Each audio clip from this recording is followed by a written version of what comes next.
Shalom, shalom à vous tous. Soyez bénis au nom de Jésus-Christ, notre Seigneur et notre Sauveur de gloire. Je suis très heureux de vous savoir nombreux à l'écoute de nos divers enseignements. Vous savez, toutes ces publications que nous faisons, c'est dans un seul but, c'est de pouvoir vous édifier. Donc c'est un travail que nous faisons dans le but de vous édifier. Alors nous allons continuer avec notre série « Comment régler spirituellement ces problèmes ». Comment régler spirituellement ces problèmes. Quatrième étape, détruire les œuvres du diable et déclarer sa restauration. Comment régler spirituellement ces problèmes.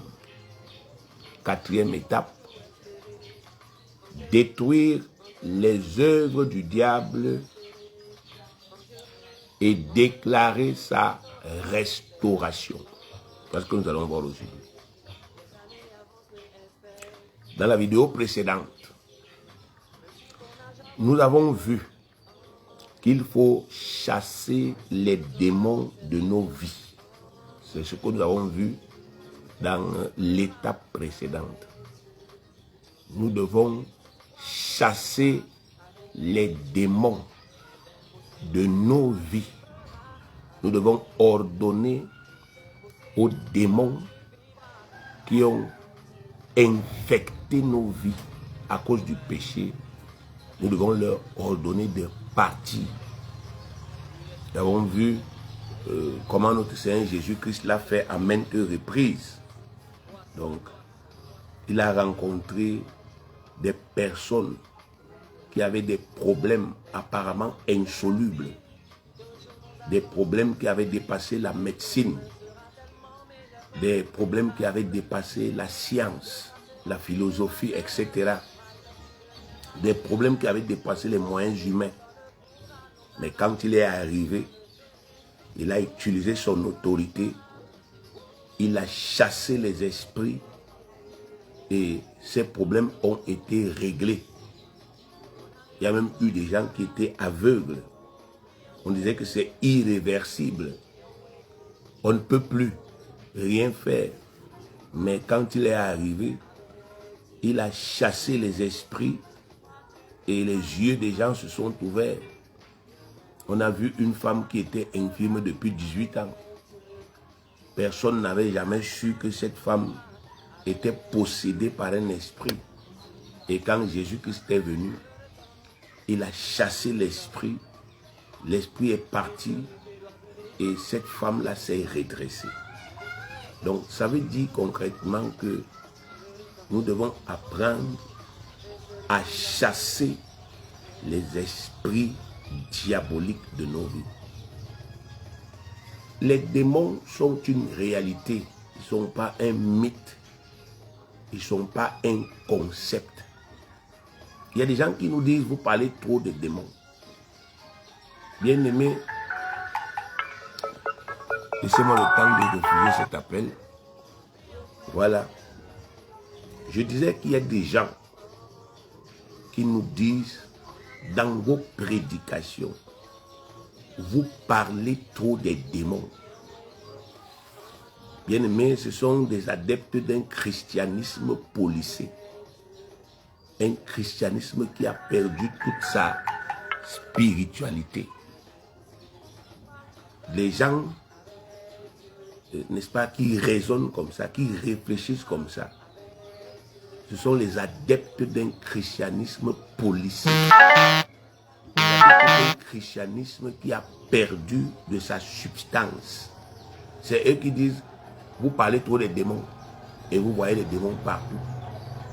Parce que si ces gens lisaient la Bible, s'ils lisaient simplement la Bible, au lieu de chercher dans la Bible ce qui leur plaît, au lieu dans la Bible et de chercher des passages qui vont venir, n'est-ce pas, effectivement, conforter leur doctrine. S'ils lisaient la Bible, ils allaient comprendre que Dieu parle abondamment du diable et des démons. En ce qui concerne l'Église, vous lisez une épître adressée aux chrétiens fidèles, comme l'épître de Paul aux Éphésiens. Les Éphésiens étaient des chrétiens fidèles. Parce que lorsque Paul introduit l'épître aux Éphésiens, il dit à ceux qui sont fidèles en Jésus-Christ. Et au 6e chapitre, au verset 12, il dit car nous n'avons pas à lutter. Nous n'avons pas à lutter contre la chair et le sang, contre les êtres humains, mais nous avons à lutter contre les dominations, contre les autorités, contre les princes de ce monde, des ténèbres, contre les esprits méchants dans les lieux célestes. Nous voyons que le grand apôtre Paul nous dit que nous avons à lutter contre les démons. Nous voyons même notre Seigneur Jésus-Christ, le jour de l'ascension, quand il monte au ciel, dire aux apôtres, vous allez recevoir la puissance de Dieu, le Saint-Esprit, et vous allez opérer les miracles avec ce Saint-Esprit. Et il cite ces miracles, vous allez chasser les démons. Vous chasserez les démons. Nous voyons l'apôtre Pierre dans 1 Pierre chapitre 5, le verset 8, qui nous dit, soyez sobres, veillez. Votre adversaire, le diable, rôde comme un lion rugissant, cherchant qui il le dévorera. Donc en réalité, bien aimé, ce n'est pas nous qui exagérons, mais c'est Dieu qui exagère en matière de démons. Et il a raison d'exagérer, parce que les démons sont une réalité. Beaucoup de gens sont couchés dans les hôpitaux aujourd'hui, sont malades. On leur a déjà fait faire toutes sortes d'examens.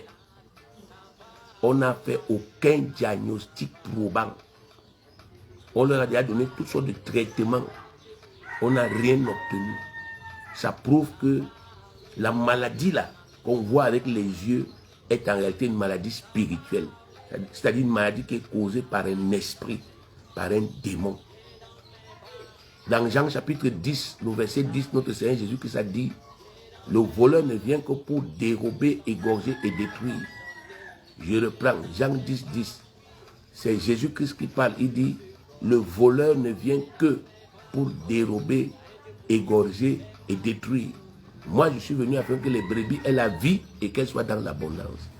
Le voleur ici, c'est le diable. Le voleur ici, c'est un démon. Et l'œuvre du démon, notre Seigneur Jésus a résumé cette œuvre en 3 verbes. Dérober, c'est-à-dire voler. Égorger, c'est-à-dire tuer. Et détruire, c'est-à-dire gâter. Les démons viennent dans votre vie uniquement pour ces 3 choses-là. Les démons entrent dans vos vies uniquement pour ces 3 choses-là, ces 3 objectifs. Dérober, égorger et détruire. Donc, avec de tels avertissements de la part de notre Dieu et de notre Seigneur Jésus-Christ, nous ne pouvons pas négliger l'activité des démons. Que ceux qui veulent la négliger, la négligent. Ils sont libres de vivre leur christianisme sans démons. Ils sont libres de fermer les yeux sur les démons. Ils sont libres de faire la politique, le christianisme de l'autruche, qui croit que en mettant sa tête dans le sable, elle s'est cachée alors que tout son corps est exposé. Ce n'est pas parce que vous ne croyez pas aux démons que les démons ne croient pas en vous. Ce n'est pas parce que vous ne croyez pas en la sorcellerie que la sorcellerie ne croit pas en vous. Ce n'est pas parce que, n'est-ce pas, vous ne croyez pas au serpent que le serpent n'existe pas. La Bible dit que le serpent existe. Le diable existe. Et la Bible nous dit qu'il est notre ennemi. Toutes les guerres se gagnent parce que on étudie qui est son ennemi. On connaît qui est son ennemi. On voit les forces de l'ennemi, on voit les faiblesses de l'ennemi. On développe une stratégie pour battre l'ennemi. Une guerre dans laquelle vous ne connaissez pas qui est votre ennemi, vous n'allez jamais la gagner. Et nous, nous avons choisi d'être des gens instruits spirituellement. Le Seigneur ne veut pas que nous soyons ignorants en ce qui concerne les pneumaticos, c'est-à-dire les choses de l'esprit. Nous devons être aware, comme on dit en anglais, c'est-à-dire avertis, instruits, afin de pouvoir gagner. Donc les démons sont une réalité. Et notre responsabilité est de les chasser de nos vies. De les chasser de nos vies. De les mettre hors d'état de nuire. Dimanche dernier, on m'a amené une enfant qui est tombée malade. Les parents m'ont amené l'enfant. L'enfant est tombé malade. Mais bien aimé, il s'agissait d'une possession diabolique. Des gens ont fait un trafic sur le plan spirituel. Ils ont décidé que l'enfant là va mourir à la place de quelqu'un d'autre dans la famille. Et des esprits sont venus dans l'enfant et sont manifestés comme une maladie. L'enfant est tombé, a commencé à vomir. On l'a amené à l'église et le Seigneur m'a montré que non. L'enfant est dans le cercueil, prie, et il y a un esprit en elle, chasse. J'ai appliqué la parole de Dieu. Les esprits sont manifestés. Je les ai chassés.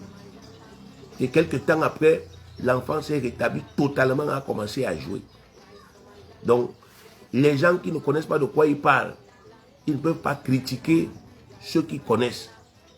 Nous ne sommes pas prétentieux ou orgueilleux, mais nous avons une expérience avérée en ce qui concerne ce que vous appelez la démonologie. Les démons existent. Et dans l'Apocalypse,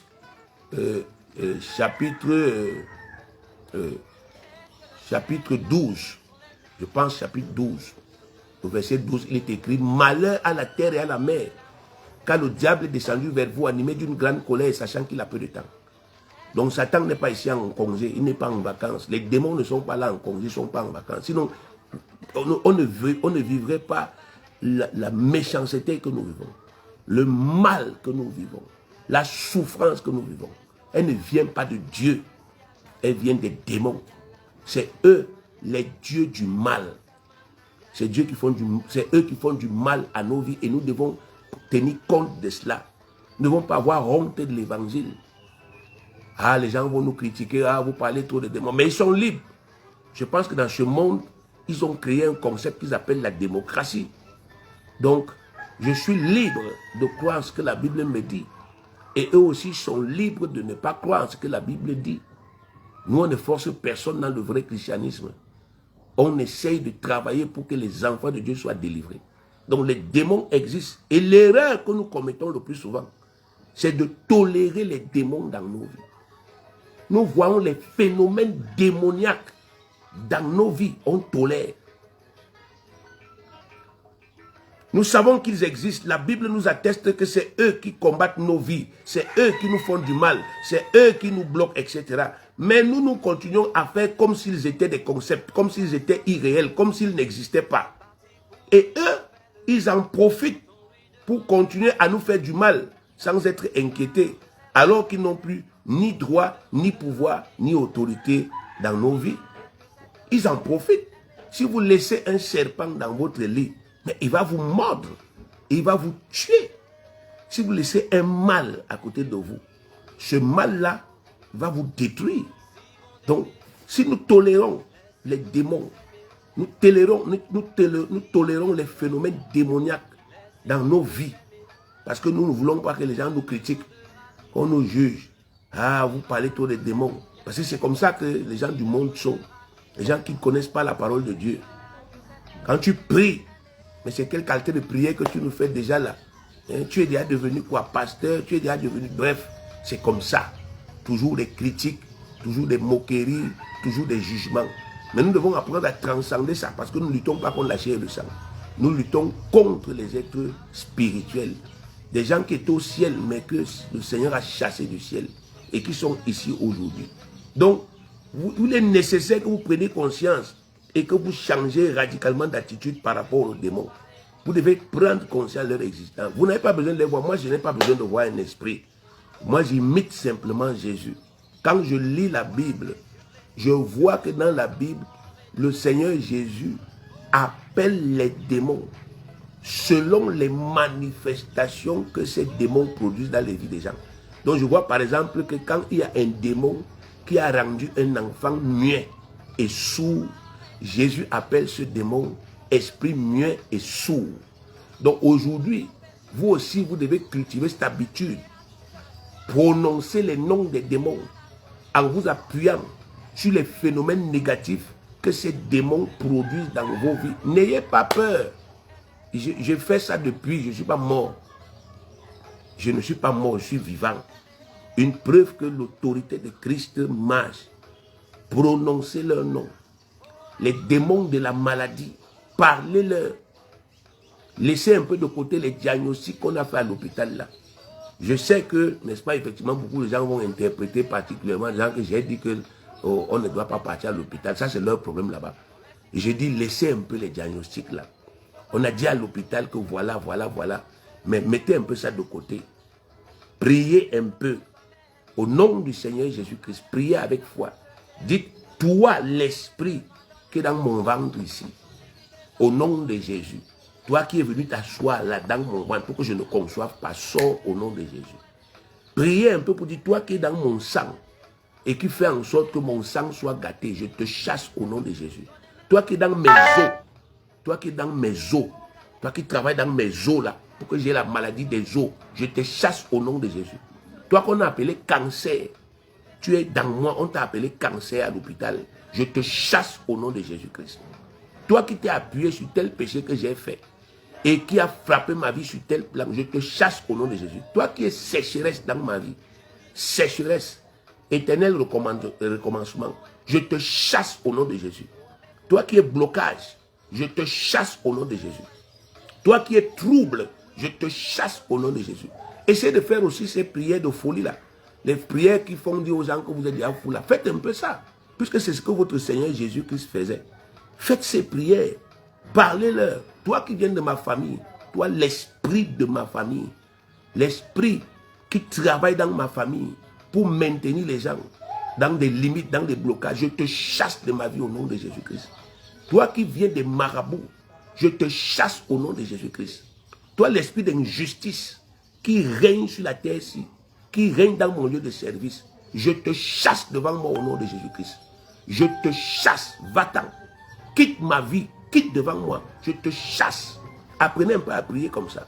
Toi, l'esprit qui vient des pactes, les pactes de sorcellerie qu'on a fait, on a fait dans ma famille, on a dit que moi, si je suis héritier de ces pactes, et je vais payer pour ça. Je te chasse au nom de Jésus. Si j'ai confessé Jésus, si je suis né de nouveau, si j'ai confessé mes péchés et j'y ai renoncé, tu n'as plus aucun droit. Je suis dans la grâce. J'ai un esprit aussi en moi. Je suis né de nouveau. Je te chasse par la puissance de l'esprit que moi j'ai. Je te chasse de ma vie. Sors de ma vie et va-t'en. Je te chasse au nom de Jésus-Christ. Essayez de prier comme ça. Vous allez voir, bien-aimé, avec autorité. Vous allez voir les résultats. Vous savez, il y avait un jeune à l'église, un jeune homme. Il avait déjà développé la capacité, cette mauvaise habitude que chaque fois que lui est malade, il vient, je prie, et puis il rentre chez lui, il est guéri. Il vient, je prie. Mais chaque fois que je travaillais avec lui, je lui disais, il faut aussi développer cette capacité de prier pour toi-même. Il refusait. Alors, un jour, il est venu, il était très malade. Je lui ai dit, je ne vais pas prier pour toi. Parce que tu as cet esprit que j'ai là. Donc toi-même, tu vas faire l'expérience là aujourd'hui. Je lui ai demandé d'entrer dans un bureau à l'église et de s'enfermer là-bas et de prier lui-même. Je lui ai dit que tant que tu n'es pas guéri, tu ne sors pas. Il est entré dans ce bureau-là et il a commencé à prier. Au début, c'était timide. Mais après, il s'est révolté. Il a dit, mais ce n'est pas possible. Soit Jésus est mort, soit il n'est pas mort. Soit le sang de Jésus a coulé, ça n'a pas coulé. Soit je suis délivré, soit je ne suis pas délivré. Si je suis délivré, je t'ordonne de sortir de mon corps. Maladie, sort de mon corps. Il a commencé à prier, à tonner au nom de Jésus-Christ, sort de mon corps. Bien-aimé, il s'est mis à suer. La sueur, ses vêtements sont mouillés complètement.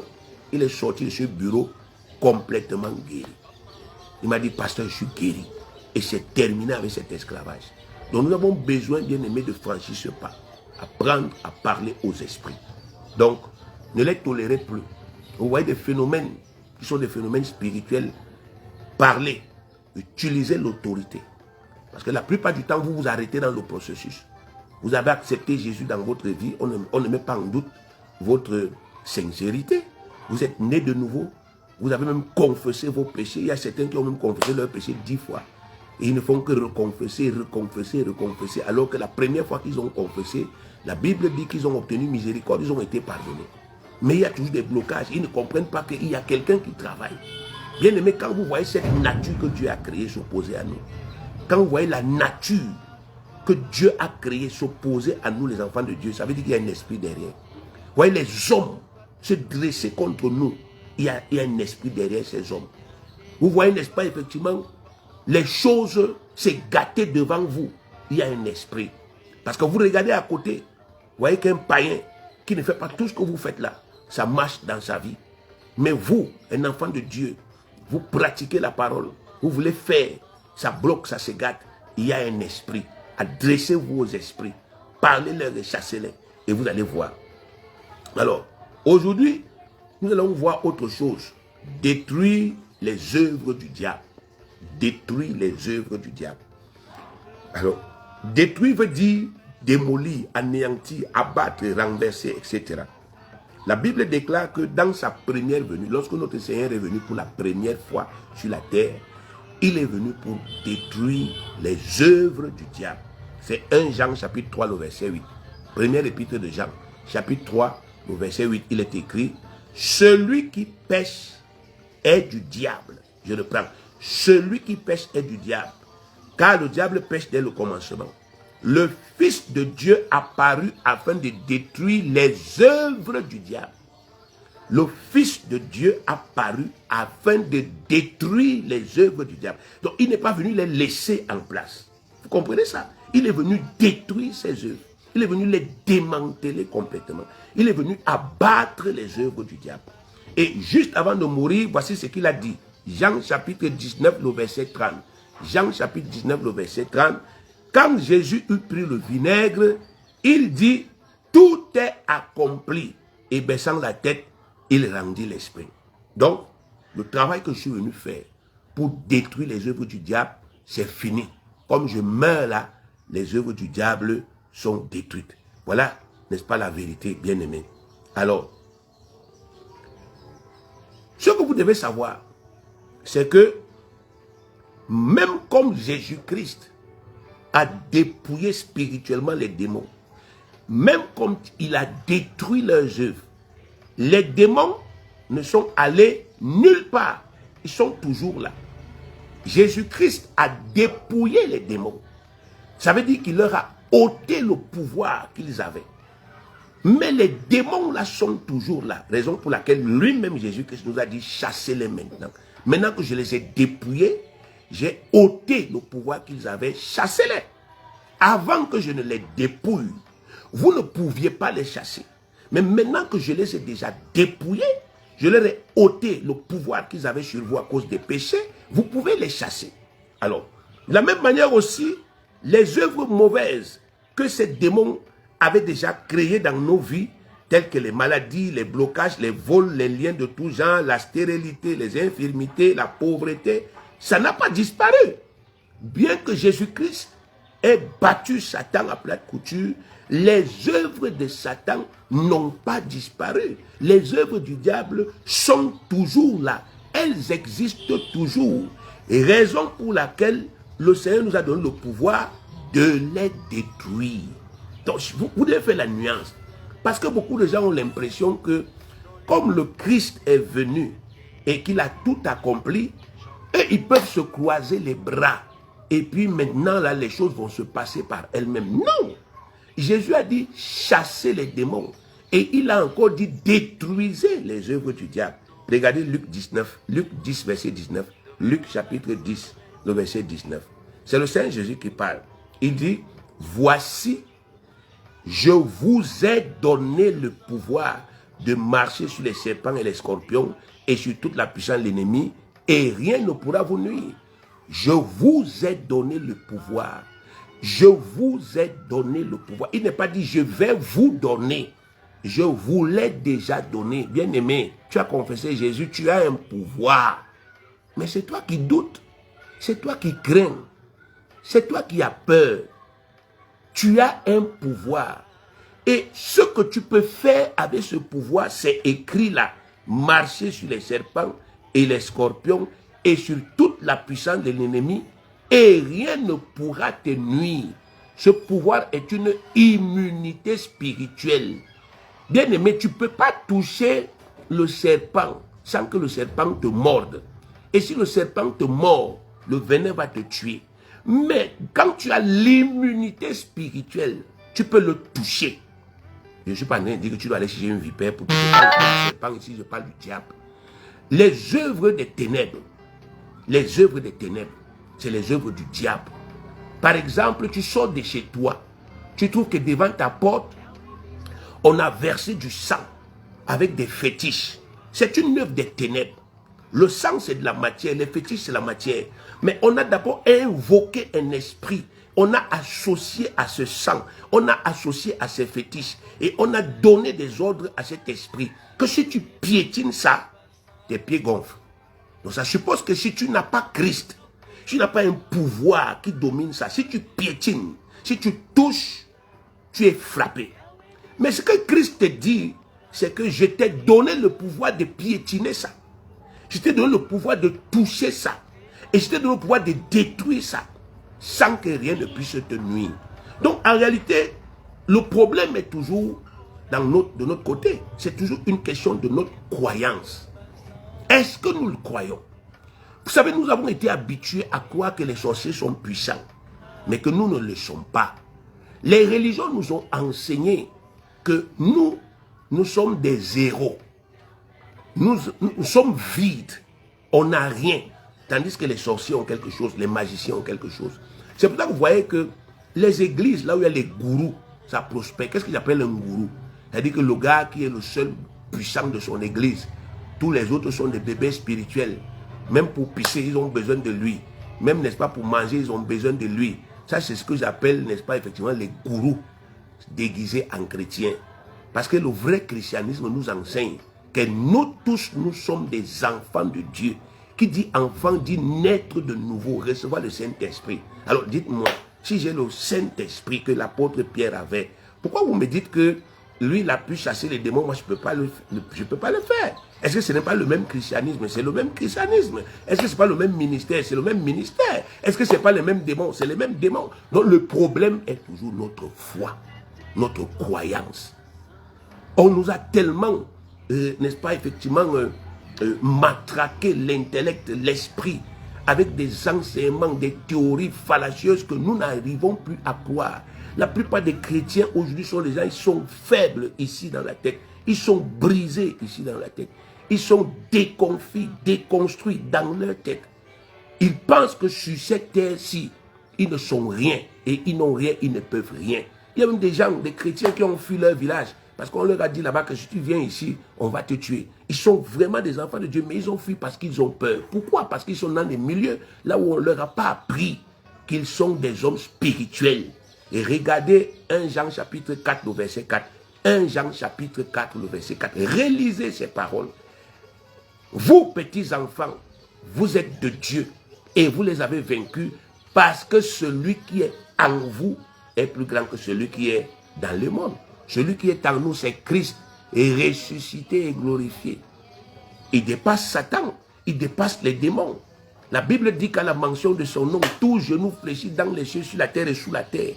Tout genou, tout ce qui a les genoux, ça fléchit, ça s'abaisse devant lui. Il est majestueux, magnifique, il est magnificent.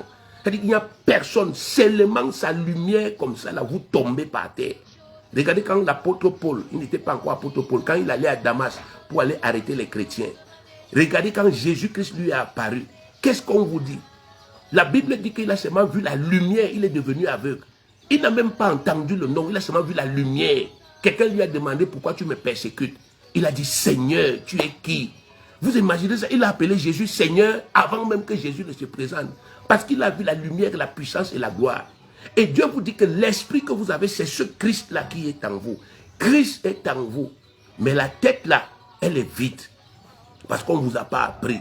Et quand nous payons le prix comme ça, on travaille comme ça dans les réseaux sociaux pour rien. Parce qu'on vous aime, on a l'amour pour vous.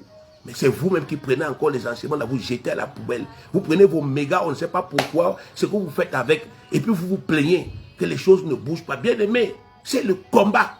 Vous ne pouvez pas aller au front, vous prenez votre fusil, vous mettez de côté, et puis vous commencez, n'est-ce pas, effectivement, à vous amuser. L'adversaire va vous démolir. Nous sommes dans une bataille contre le monde des ténèbres. Chaque jour, les esprits nous attaquent. Chaque jour, le monde des ténèbres travaille contre nous. Je ne fais pas ça pour vous effrayer. Nous sommes dans leur monde. Et nous sommes revêtus de la puissance de notre Seigneur. Et le fait que nous soyons dans leur monde, là, ça les énerve. Le fait que nous soyons sur la terre, ça les énerve.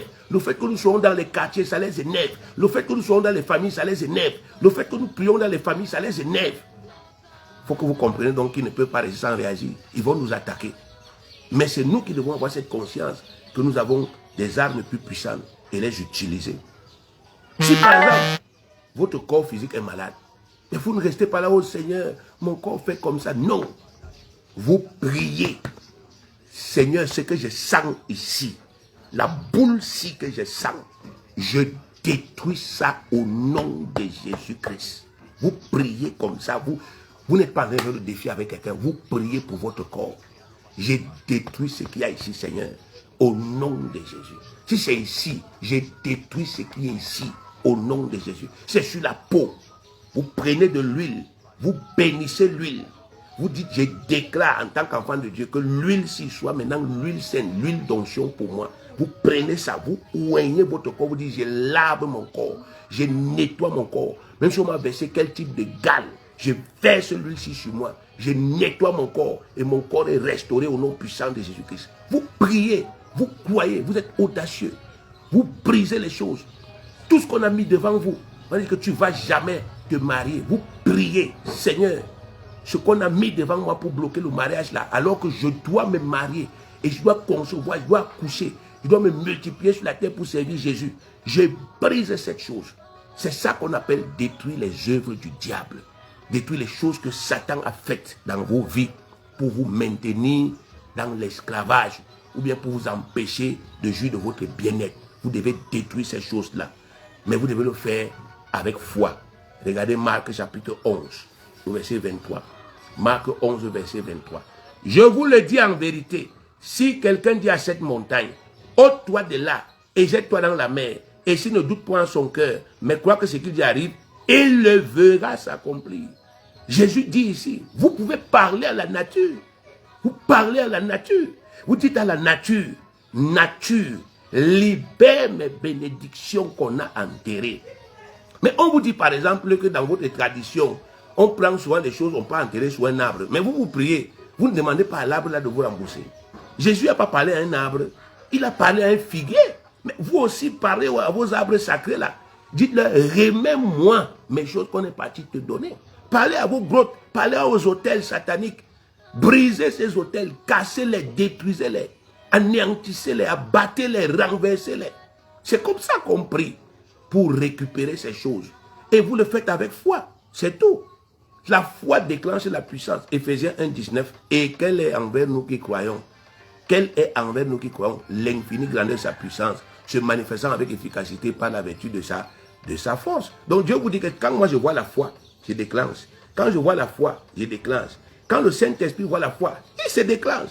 Il voit la foi, poum, il agit. Il voit la foi, poum, il agit. C'est comme ça, bien aimé. Mais s'il ne voit pas la foi, il ne bouge pas.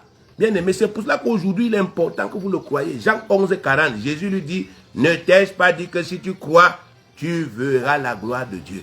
Bien aimé, la gloire de Dieu, c'est que tu vas voir. Si tu crois, tu vas voir comment ton corps est guéri. Tu vas voir comment tes pieds sont guéris. Tu vas voir comment tes yeux sont guéris. Même si avec quoi qu'on t'a versé dans les yeux, tu vas voir comment ça tombe. Et tu recommences à voir normalement.